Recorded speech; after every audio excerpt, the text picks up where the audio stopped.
የተወደዳችሁ ምእመናን በጨነቃችሁ ጊዜ መዝሙረ ዳዊትን በጣም ውደዱት። እኔ ማስተማር ከጀመርኩ ጀምሮ ስለ መዝሙረ ዳዊት ነው የምናገረው። ልክ እናንተ እንደምትጨነቁት እኛም እኮ ይጨንቀናል። እኛም የምንጨነቅበት ጊዜ አለ። እናንተ ኃጢአት እንደምትሰሩ እኛም እንሰራለን። በተጨነቅን ጊዜ ግን የምናርፈው ከዳዊት መዝሙር አንዱን በመዘመር ነው። እንዲያውም እናንተ ጥሩዎች ናችሁ፣ እድለኞች ናችሁ። እናንተ ቢጨንቃችሁ ወደ አንድ ቄስ ሄዳችሁ ትናዘዛላችሁ። ቄስ ሲጨንቀው ግን ወደ ማን ይሄዳል? ጳጳሱ ቢጨንቃቸው ከፓትርያርኩ ይሄዳሉ። ፓትርያርኩ ቢጨንቃቸው የት ይሄዳሉ? በወንበር መቀመጥ ዕዳ ነው። አባት መሆን ሌላውን አጽናንቶ ራስ መጽናኛ ደግሞ ይቸግራል። የዚያን ጊዜ መጽናኛ የቅዱስ ዳዊት መዝሙር ነው እና ያልሆነ ሰው ስልክ ቢደውልላችሁ ማለት ሰው ስልክ ደውሎ ቢያስፈራራችሁ፣ ሰው በስልክ ቢሰድባችሁ፣ ያመናችሁት ቢከዳችሁ፣ አደጋ ወደ እናንተ እየመጣ እንደሆነ ብትሰሙ ከዳዊት መዝሙር አንድ አውጥታችሁ አንብቡ። እዚህ የመጣችሁት ለሕክምና ነው እንጂ እንደ አሬዮስፋጎስ አደባባይ የሚባል አለ ግሪክ ውስጥ። ዛሬ ምን አዲስ ፍልስፍና ይነገር ይሆን ተብሎ ህዝቡ ሁሉ አዲስ ወሬ ለማዳመጥ የሚሄድበት ነው። ስለዚህ መምህር ገሌ ምን ይሰብክ ይሆን ብላችሁ መቼስ አልመጣችሁም። ከብዙ ስራችሁ ከጠበበ ሰዓታችሁ ምናልባትም አንዳንዶቻችሁ ለመኖር ከተቸገራችሁበት ሳንቲማችሁ በታክሲ አውጥታችሁ ነው የምትመጡት። ይህንን እረዳለሁ። እኔ አንዳንድ ጊዜ የገጠር ሰው ያሳዝነኛል፣ አንዳንድ ጊዜ የከተማ ሰው ያሳዝነኛል። የገጠር ሰው የሚያሳዝነኝ በሚያሳዝንበት ነው፣ ለእነሱ ነግራቸዋለሁ። የከተማ ሰው አንዳንድ ጊዜ የሚያሳዝነኝ ደግሞ በተለይ ታክሲ የሚሰለፍ ሰው ያሳዝነኛል። እውነቴን አይደል ነግራችሁ፣ አልዋሽም። ሰው ሲሰራ ውሎ እቤቱ ለመግባት ደግሞ ታክሲ ተሰልፎ ብር ይዞም ለካ ደግሞ መሄድ ያቅታል። ወረፋው ደግሞ 1 ሰዓት 2 ሰዓት ደግሞ ይፈጃል። እንደገና ሄዶ ምን ብሎ ታክሲውም ተወዷል አሉ። ከዛችሁ ግን በታምር ነው ሰው የሚኖረው፣ በታምር ነው። ካልሰረቃችሁ በቀር በታምር ነው እየኖራችሁ ያላችሁ አንዳንዱን ማለት ነው። እና በዚህ ሁሉ ነገር መሀል የመጣችሁት ለሕክምና ነው። ሊታከም የሄደ ሰው የታዘዘለትን መድኃኒት ሲውጥ ነው ድህነት የሚያገኘው። አሁን የምነግራችሁን ነገር አድርጉት፣ እረፍት ታገኛላችሁ። በተጨነቃችሁ ጊዜ ሞባይላችሁን ከፍታችሁ የሆነ ነገር ወደ ማዳመጥ አትሄዱ። መዝሙረ ዳዊት መኪና ያላችሁ ሰዎች ካላችሁ መኪናችሁ ውስጥ እቤት እንዳለ ሁሉ መኪናችሁ ውስጥ ራሱ አንዱን ችሎ የማይወርድ አንድ መዝሙረ ዳዊት ቢኖራችሁ ጥሩ ነው። የሆነ ወረፋ እንኳን እስከምትጠብቁ የነዳጅ ወረፋም ሊሆን ይችላል፣ አላውቅም። መኪና ውስጡ ናችሁ 3 መዝሙር ዘምሩ። መስሪያ ቤት ገብታችሁ ወረፋ እስኪደርሳችሁ አንድ መዝሙር ዘምሩ፣ የዳዊትን መዝሙር። ይገርማችኋል፣ መንገዳችሁ ሁሉ ብርሃን ይሆናል። እውነቴን የምነግራችሁ። መቼም ስብከት ድራማ አይደለም። በቅድስና ሕይወታችን አባቶቻችን አንመስልም። በእውነት እኔ በግሌ ብዙ የጎደፉ ኃጢአቶች ይኖሩብኛል። ግን በጸሎት በኩል ያልሞከርኩትን አልሰብክም። ስለዚህ መዝሙረ ዳዊት አጽናንቶኝ ነው እንጂ የምናገረው ያነበብኩትን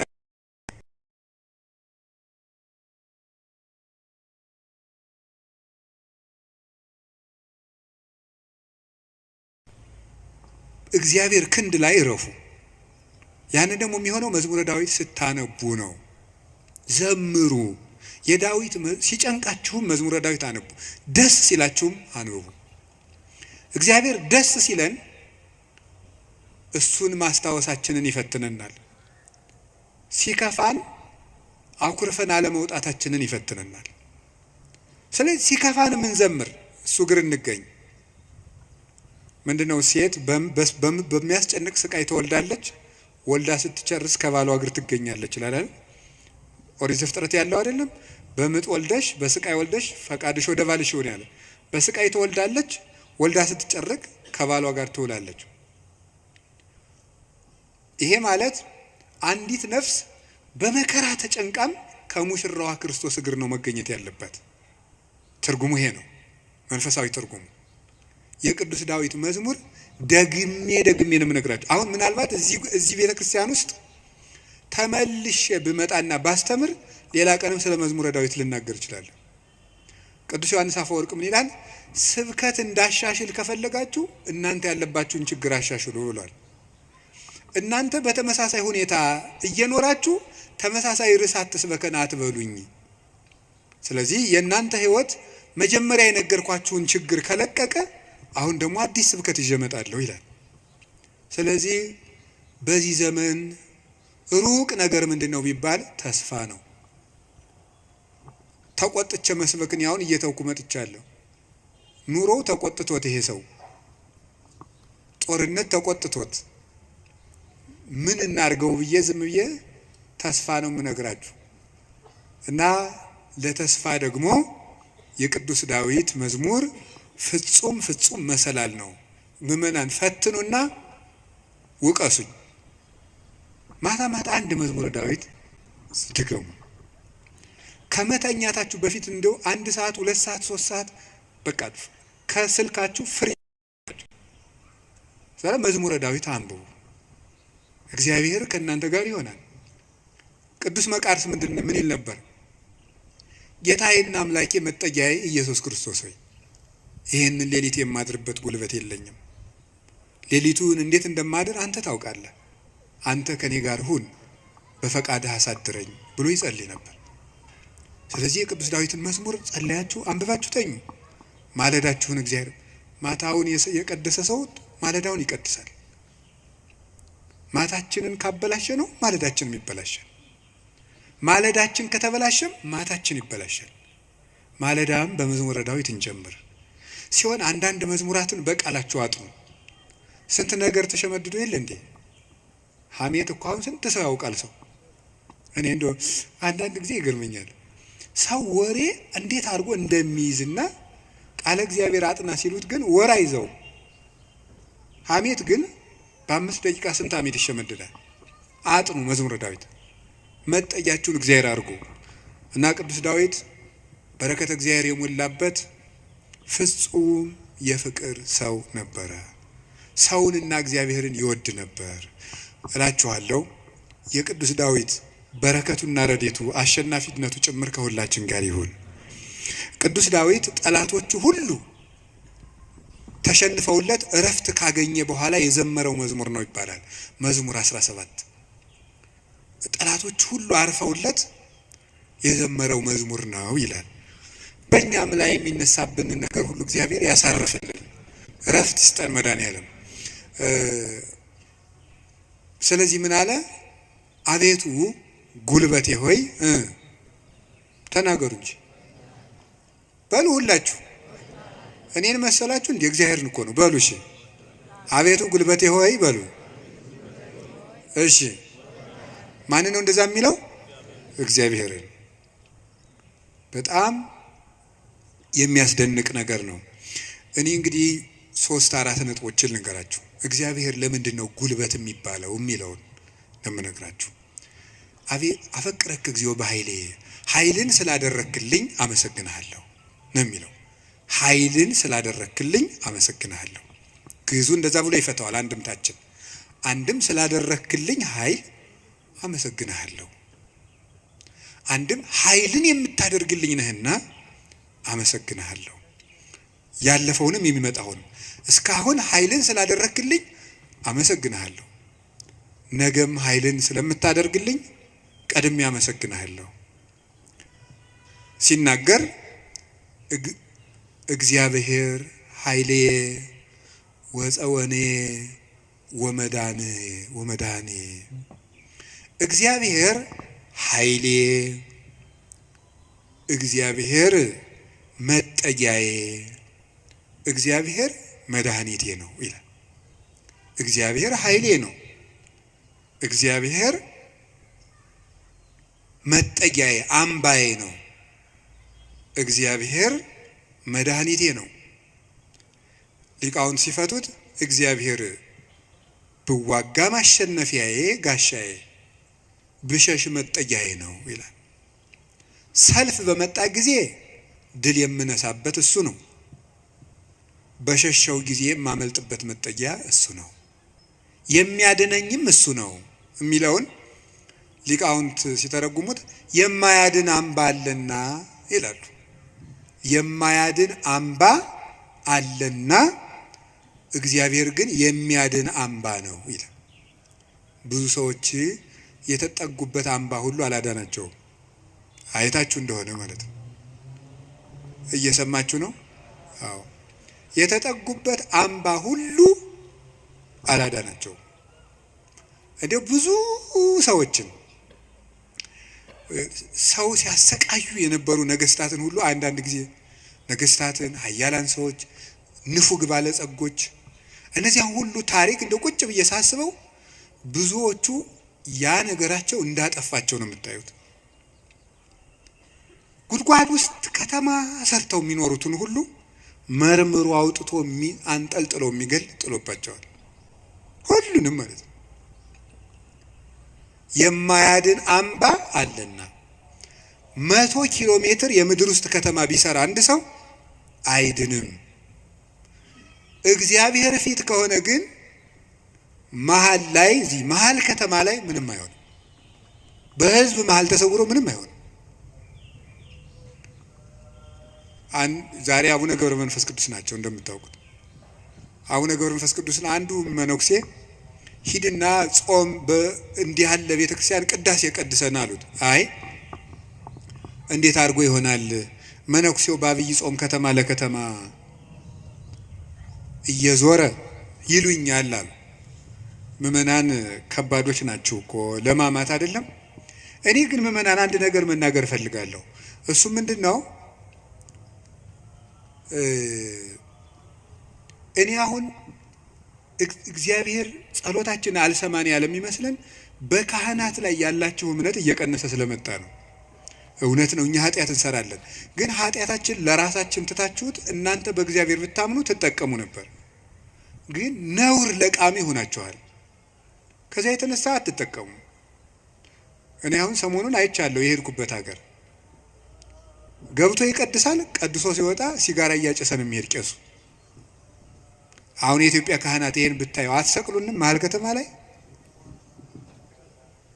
አይ ጳጳስ ሲያጨስ ነው አይቻለሁ። ጳጳስ እያጨሰ ምን ትላላችሁ እስቲ? አሁን ጳጳሱ ሲጋራ እያጨሰ ቡል እኔ ጳጳሳት ያጭሱ የሚል አዋጅ አልናገሩም። እነሱም አይሰሙኝም ብል ራሱ እነሱም አይሰሙም። የኛ ጳጳሳት እኔ አያደርጉም አይሰሙም። ግን ማለት የፈለኩት ሲጋራውን ቡል እያደረገ መተው እጁን ሳም አድርገው ይሄዳሉ ምእመናን። እኔ ባይኔ እኮ ነው ያየሁት። ትናንት ራሱ አይቻለሁ። ዛሬ ጧት ነው የገባሁት። እነሱ እንደዛ ነው የሚያደርጉት። እግዚአብሔር ጋር እንጂ ሰው ነውር ላይ አይደለም የሚንጠለጠሉት። ጉልበታችን መምጣት ያለበት ወደ እግዚአብሔር ነው። እንድንጠቀም መጠጊያ ማድረግ ያለብን እግዚአብሔርን ነው። የዘመን ጉዳይ እንጂ ማንም ሰው ከእግዚአብሔር ተለይቶ የተጠጋበት አምባ ሁሉ አይረባውም፣ አይጠቅመውም። ከእግዚአብሔር የተጠጋ ግን ይኸው ኤልዛቤልን ታውቋታላችሁ አይደለም? ናቡቴን እንደዚህ አድርጋ አስገድላ፣ እሷ ግን በግንብ የተሰራ ምርጥ ቤት በዘመኑ ድንጋይ ተወርሮ የማይፈነቅለው ቤት በሙሉ ሰርታ፣ ሰረገላ የማይገባበት ቤት ፈርሳ፣ በጦር የማይወጋ ቤት ሰርታ፣ ይገርማችኋል ገለው አውጥተው በመስኮት ነው እንደውም ጎትተው የጣሏት። ደሟንም ውሻ ነው የላሰው። መጽሐፍ ቅዱስ ይናገራል። የሚያድን አምባ እግዚአብሔር ነው። የሀብት አምባም አያድንም፣ የዘመድ አምባም አያድንም፣ የጦር የሰረገላ አምባም አያድንም። አንድ ሰው ብዙ ቀን ክፉ ነገር አልደረሰበትም ማለት መጨረሻው ያምራል ማለት አይደለም። ጽዋው ሞልቶ እስኪፈስ እግዚአብሔር ሊታገስ ይችላል። ትዕግስቱን የፈጸመለትና ሰው በቸርነቱ መጠቀም ያቃተውለት ግን የፍርዱን ጽዋ ይቀዳዋል። የሚያድን አምባ እግዚአብሔር ነው። እግዚአብሔር አምባዬ ነው ተጠግቼ የማልፍበት የሚያድን አምባዬ እግዚአብሔር ነው። ዘመድም ስልጣንም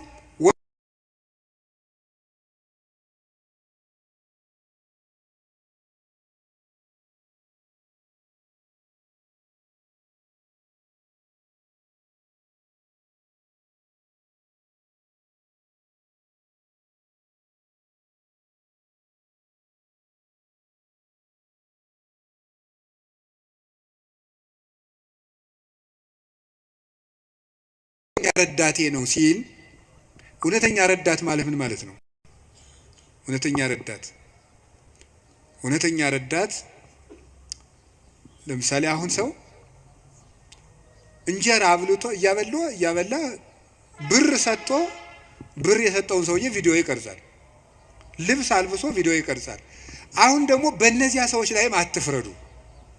እንደዚህ ስላችሁ አንድ ሰውዬ ነበር ቅዱስ ዮሐንስ አፈወርቅን ሄዶ እንዲህ አለው፣ መምህር ሆይ ምጽዋት መመጽወት እወዳለሁ፣ ስመመጸውት ደግሞ ስመሰገን ደስ ይለኛል።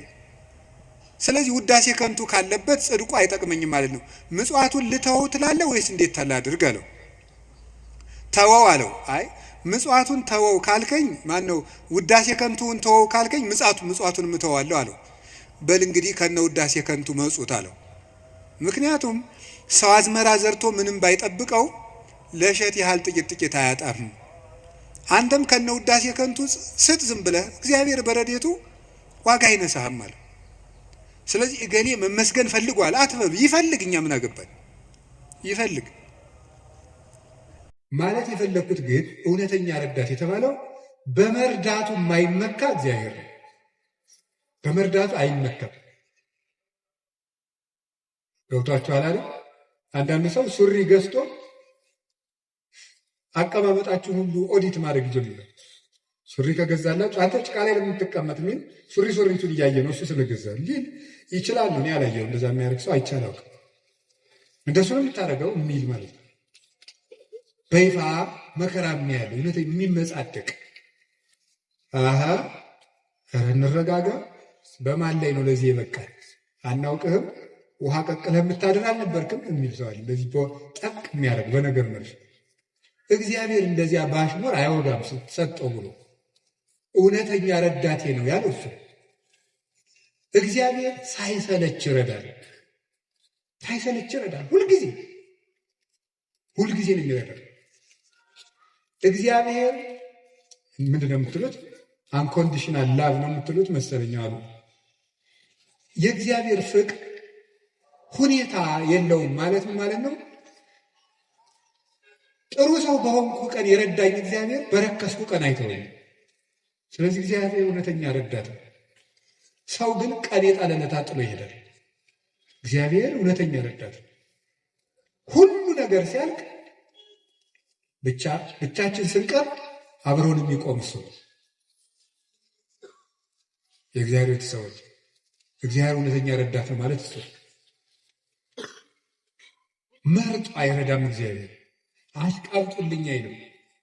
አሁን እኮ በጣም ይሄ እንደው አንዳንድ ጊዜ ይገርማል። አሁን ለምሳሌ ለቤተ ክርስቲያን እንኳን ሰው ስራ ለመስራት ትሪትመንት ይፈልጋል። እንዲህ ይባላል እኒያ ሰው ገሌ በእውነቱ ለዚህ ቤተ ይሁን። እኔ እንግዲህ እዚህ የዚህን ደብር አላልኩም፣ ኦሎቨር ዘወርዝ ነው። ገብታችኋል አይደለም? የዚህን ደብር ማለት ሳይሆን በቃ በአጠቃላይ ሰው ነው። ሰው እኔንም ጨምሮ ማለት ነው። ትሪትመንት በቃ ኮሚኒኬሽኗ ካላማረች ወይ አለቃው ወይ ሰባኪው ወይ መምሩ ገብረ ስላሴ ወለተ ስላሴ መጣችሁልን አልተባለ አይሆን። እግዚአብሔር እንደዚያ አይደለም የሚለው። አሁን ዝም ብለህ መተህ እግዚአብሔር ሆይ ሳንል ዝም ብለን እንዲሁ ቆም ምብንን ይሰማል፣ ልብን ያዳምጣል እግዚአብሔር። እለተሰምዑ ለሆሳሰ ልብ። ቆይ በኋላ የኔታ ይሉላቸዋል መላከ ገነት። እኔ በዚህ በጩኸቱ ዓለም ስለሌለውበት እሳቸው ይሉልናል። ይሄ መልካ ሕማማትና በጣም ደስ ይለኛል። ስለ ስላሴ የሚናገር ነውና እለተሰምዑ ለሆሳሰ ልብ ደስ ሲል ሥላሴ የልብን ሹክሹክታ የሚሰሙ የልብን አፍን አይተው ሳይሆን ነገር አሳምሮ ተናግሮ እኛ እኮ ኮሚኒኬሽን ስኪል ተብሎ ኮርስ እየተሰጠን ነው። ሰው የሚወድልህ ወግ እንዴት አድርገህ ታዋጋለህ ነው ጨዋታው። መከራርከ ማዳመጥ አንዱ ስኪል ነው ምናምን የሰዎችን ጥቅም አስቀድም ምንትስ እንደዚህ በል የቃላት ምርጫ ይኑርህ እግዚአብሔር እንደዚያ ሳይል ጥሩ አድርገው ተናገሩ። ፍልስፍና ተምረዋል፣ ዲግሪ ያላቸው አነጋገር ይችላሉ። መግቢያው እንዴት ነው? ሀተታውሳ ኮንክሉዥኑ ጥሩ ነው አይልም። እግዚአብሔር ልብን ይሰማል። ልብን የሚሰማ እግዚአብሔር ነው። ሐና የሳሙኤል እናት ሐና ምንም እኮ ነገር አላለችም፣ በልቧ ነበር የምታተኩትኩ። እግዚአብሔር የልቧን ነው የሰማት። እግዚአብሔር የልቧን ነው የሰማት። ሌሎችም እና እግዚአብሔር ልብን ያያል፣ ሰው ፊትን ያያል የተባለ ለዚህ ነው። አንዳንድ ጊዜ እውነቴን ነው የምነግራችሁ፣ መታችሁ የምትሉት ከጠፋችሁ ብትችሉ ዝም ብላችሁ የአባታችሁ ቤት አይደል ቁሙ፣ ዝም ብላችሁ እዚህ ገብታችሁ ራሱ አንዳንድ ጊዜ ጭንቀት ይበዛና ቃላት ያጥርና ኃጢአት ይደራረብና አፍን መክፈት ያቅታል። ገብቶ ዝም ብሎ ቢቻል ማልቀስ ጥሩ ነው። እግዚአብሔር ከሺህ ቃላት አንድ ዘላላ እንባን ይወዳል። እዚህ ገብቶ ማልቀስ እና እግዚአብሔር እውነተኛ ረዳቴ ነው። ወረት የሌለው ትናንት ረድቶ ዛሬ ችል የማይል አፍ ላይ የሌለው በሌላ ፍቅር የማይወሰድ ወዳጅ የማይለውጥ ስንለወጥ የማይለወጥ አባት እግዚአብሔር ነው። ደግሞ የማይደክመው የማይሰለች ለሁሉም ይበቃ አባት እግዚአብሔር ነው። እኔ ለምሳሌ አሁን እንዳንድ የቤተ ክርስቲያን መነኩሴ አሁን ለምሳሌ 3 ሰዎች ሊያነጋግሩ ቢፈልጉ 3 ሰዎች እንዳነጋገርኩ መሽቷል ደህና ቤት እግዚአብሔር ይሄን ሁሉ ሰው በአንድ ጊዜ ይሰማል። አዲያ እውነተኛ ረዳት አይደለም ነው። አንድ የቤተ ክርስቲያን አባት በጣም ትልቅ ሰው ቢሆን ሁሉ ጊዜ ከሌሊቱ 6 ሰዓት ብትደውሉበት አንተ ስራ የለም ስራ አትይዝም በዚህ ሰዓት ይደወላል ሊሉ አይችሉም ይላሉ። እግዚአብሔር መንፈቀ ሌሊት ብንጠራው አለ። እግዚአብሔር ሊነጋ ሲል ብንጠራው አለ። እግዚአብሔር የትም ሆነን ብንጠራው አለ። ገደል ውስጥ ብንጠራው አለ። የረከሰ ቤት ውስጥ ሆነን ብንሰራው ምንድነው ሌሊት በምንጣፌ ላይ ሳለው ነፍሴ የወደደችውን ፈለግኩት ይላል መኃልየ ሰሎሞን ላይ። እና ይሄን ምንጣፍ የሚለውን ሊቃውንት ተርጉሙ ይላሉ በኃጢአት አልጋ ውስጥ ተዘፍቄ ሳለው ፈጣሪዬን አሰብኩት ነው። ውድቀት ውስጥ ሆነን ብንጠራው እግዚአብሔር ይሰማል። እግዚአብሔር እውነተኛ ረዳቴ ነው ያለው ለዚህ ነው። ምእመኔ ወቀርነ ሕይወቴ የምታመንበት የሕይወቴ መመከቻ ቀንድ እግዚአብሔር ነው። ሰው በጽዋይ ክወለ እግዚአብሔር እድህንም ጸሬ ፈጣሪ እግዚአብሔርን በጠራሁት ጊዜ ከጠላቶች እድናለሁ። ይህንን ይዞ ሰሎሞን የእግዚአብሔር ስም የጸና ግንብ ነው ይላል። መጠጊያ የእግዚአብሔር ስም ነው። የእግዚአብሔር ስም ሲጠራ እግዚአብሔር የሚል ስም ሲጠራ ምድርና ሰማያት ይደነግጣሉ። ኢየሱስ የሚል ስም ሲጠራ ምድርና ሰማያት ይደነግጣሉ። ፊልጵስዩስ ምዕራፍ 2 ላይ አለላችሁ ከመለስሙ ለእግዚእነ ኢየሱስ ክርስቶስ ይስግድ ኩሉ ብርክ ዘውስተ ሰማይ ወዘውስተ ምድር ወዘበታሕተ ያለ ምድር። ለኢየሱስ ክርስቶስ ስም በሰማይና በምድር ከሰማይ በላይና ከምድር በታች ያለ ጉልበት ሁሉ ሊንበረከክ ይገባል። ለአንድ መነኩሴ ገዳም ሲገባ ከሚሰጠው ትምህርት አንዱ የኢየሱስ ክርስቶስን ስም መላልሰ መጥራትን አታቋርጥ ነው የሚባለው። የኢየሱስ ክርስቶስን ስም ኢየሱስ ክርስቶስ ጌታዬ ኢየሱስ ክርስቶስ ሆይ ማረኝ ብዙ ቀን እናገራለሁ። እንዲህ ኢየሱስ ክርስቶስ የሚለው ስም ዝም ብሎ የሚቀር ስም አይደለም። ዲያብሎስ የሚፈራው ኢየሱስ የሚለውን ገና ሳይጨርሰው ቅዱስ እንጦንስ ነበር የከበቡት አጋንንት የተበተኑት። በገድለ ቅዱስ እንጦንስ እንደተጻፈ ክርስቶስ ኢየሱስ አማኑኤል እግዚአብሔር ብሎ መጥራት ዝም ብሎ አይደለም። በፍቅር ጥሩት፣ ጉልበት ይሆናቸዋል። ስለዚህ ጉልበቴ ሆይ እወድሃለሁ ያለው ከዚህ የተነሳ ነው። የእግዚአብሔርን ስም በጠራሁት ጊዜ ከጠላቶች እድናለሁ። ፈሪ አትሁኑ፣ ጠንቋይ አትፍሩ። ውሸታም ነው ጠንቋይ፣ አትፍሩ።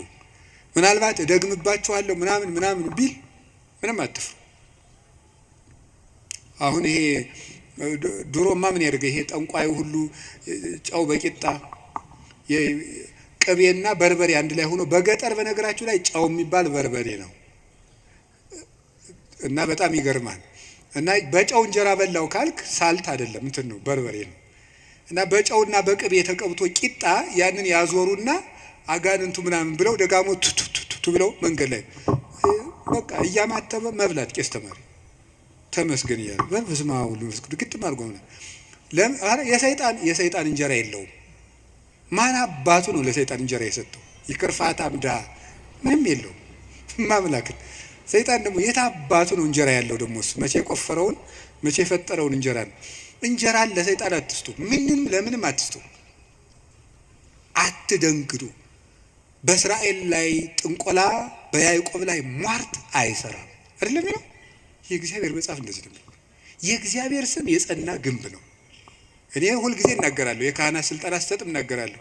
ምናልባት ድግምት የሚችል ሰው ካለ ጀግና ለዋለው ይድገምብኝ ብያውቃለሁ። አሁንም ይቻላል። እንደ ወንድ የሆነ ጀግና በዓለም አለ የተባለ ጠንቋይ ይድገምብኝ ብያውቃለሁ። ይኸው አሁንም የምትሰሙ ካላችሁ ድገሙብኝ።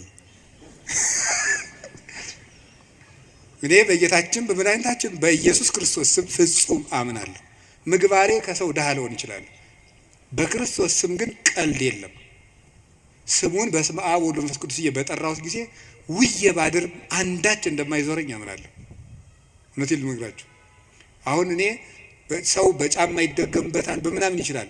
እኔ ጫማዬን ትቼው ነው የምመጣው፣ ውጭ ትቼው ነው የምገባ። መድገም ይቻላል። 4 ነጥብ። ምንም አልሆነም። እናቱ ድንግል ማርያም ለኔ መጠጊያዬ ናት። በእናትነቷ ምንም ቢሆን ከሷ አቅፍ እጠጋለሁ። እንደዛ ከሆነ ደግሞ ምንም ሊሆን አልችልም። ስለዚህ አባ ጊዮርጊስ የተናገረው ሁልጊዜ የምወደው ቃል አለኝ። ለመኮነ ሰማይ መድሄ ወምድርኒ ማይረጸ እመተጣበቁ ለሐሪጾቴ ምንተ እንከ ይረስዩኒ ለማ አንቲ ምስሌ።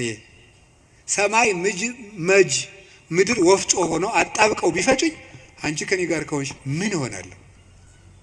ኦግዝቴ ቅድስት ድንግል ማርያም ዘበብራይስጢ ማርያም፣ በብራይስጢ ማርያም የምትባይ እመቤቴ ቅድስት ድንግል ማርያም ሆይ ለመወልድኪ አፍቀረኒ መኑ ይጸልአኒ። ልጅሽ ከወደደኝ ማን ይጠላኛል? ፀሐይ ይሴብሐኒ ወወር ይባርከኒ ወከዋክብት ይቀድሱኒ። ልጅሽ ከወደደኝ ፀሐይ ይዘምርልኛል፣ ጨረቃም ያመሰግነኛል፣ ከዋክብት ይዘምሩልኛል። በእኔ ላይ ማንም በጠላትነት መነሳት አይችልም ይላል አባ ጊዮርጊስ። ልጅሽ ከጠላኝ ግን ማን ይወደኛል ብሏል። ሰውን ልላችሁ የፈለግኩት ፈሪ አትኑ። ጠንቋዩን ይሄ ምናምናም ውሸታውን እንደዚህ የሚለውን አትስሙት። እደግምባለሁ። ማንም ድሪቶ የፈለገውን ቢያይ ፈሪ አትሆኑ። በሙሉ ልቤ የማምነውን ኢየሱስ ክርስቶስን እንዲህ እናገራለሁ፣ እውነቴንም ነው። ስለዚህ እግዚአብሔር የምዋጋበት የደህንነት ቀንድ በሬ በቀንዱ እንደሚጠበቀው እኔ በእግዚአብሔር ተጠብቄ እኖራለሁ ይላል ቅዱስ ዳዊት። እግዚአብሔር ሁላችንንም ይጠብቀን፣ ከሌሊት ከሚሰብር በቀን ከሚወርጅ ያድነን መድኃኔዓለም። ሁላችን በሰላም ወጥተን እንድንገባ ይፍቀድልን። ስለዚህ ጉልበቴ ሆይ በሉ እስኪ ምን አላችሁኝ? በሉ እንጂ። ስለዚህ ጉልበቴ ማለት ኃይሌ ማለት ነው። አሁን ትንሽ ነገር ስለዚህ ተናግሬ ትምህርቴን ለመቋጨት ልሞክር። ኃይል፣ በዚህ ዓለም ላይ ኃይል የሚባሉ ብዙ ነገሮች አሉ። የኤሌክትሪክ ኃይል አለ፣ የፊዚክስ ኃይል አለ፣ ሌላም ብዙ ኃይል አለ። እነዚያን ኃይሎች እዛው ትቻቸው ግን በዚህ ደግሞ በማህበራዊ ኃይል በሚባለው ደግሞ ጥሩ ኃይሎች አሉ። እነሱ ኃይሎች ሶሻል ፓወርስ የሚባሉት እዛ ውስጥ ምን አለ? ለምሳሌ የመጀመሪያው እና አንዱ ኃይል የሚባለው የሞራል ፓወር የሚባል አለ። ሞራል ፓወር ማለት የስነ ምግባር ኃይል ማለት ነው። የስነ ምግባር ኃይል የሚባለው ሁለት ይከፈላል። የመጀመሪያው አርአያነት ይባላል። አርአያነት ብዙ ከሚናገር አንድ ድርጊት ያለው ሰው ዓለምን ይመልሳል። እንግዲህ በዚህ በፔዳጎጂ ትምህርት አዲስ አበባ ዩኒቨርሲቲ ያሳተመው አንድ መጽሐፍ ላይ እኔም አንብቤያለሁ። ሰዎች በመማር ማስተማር ሂደት ውስጥ መጀመሪያ የሚያስታውሱት ያዩትን ነው። መጀመሪያ ያዩትን ነው። መስማት መጨረሻ ላይ ነው። ወይም በተግባር አራቱን ባስቀምጠላችሁ ሰው የሚያስታውሰው መጀመሪያ ያደረገውን ነው፣ ቀጥሎ የተናገረውን ነው፣ ሶስተኛ ያየውን ነው፣ አራተኛ የመጨረሻ ደረጃ የሚወጣው ሰው የሚያስታውሰው የሰማውን ነው። ከዝቅተኛ ወደ ከፍተኛ በወስዳችሁ ደግሞ ሰው የሚያስታውሰው የሰማው ነው። በዝቅተኛ ደረጃ የሚያስታውሰው የሰማውን ነው። ቀጥሎ ከሰማው ይልቅ ያየውን አይረሳም። ካየው ይልቅ የተናገረውን አይረሳም። ከተናገረው ይልቅ ያደረገውን አይረሳም የሰው ልጅ። ስለዚህ ሰውን ብዙ ከምትነግረው አሳየውን። አርአያነት ገዢ ነው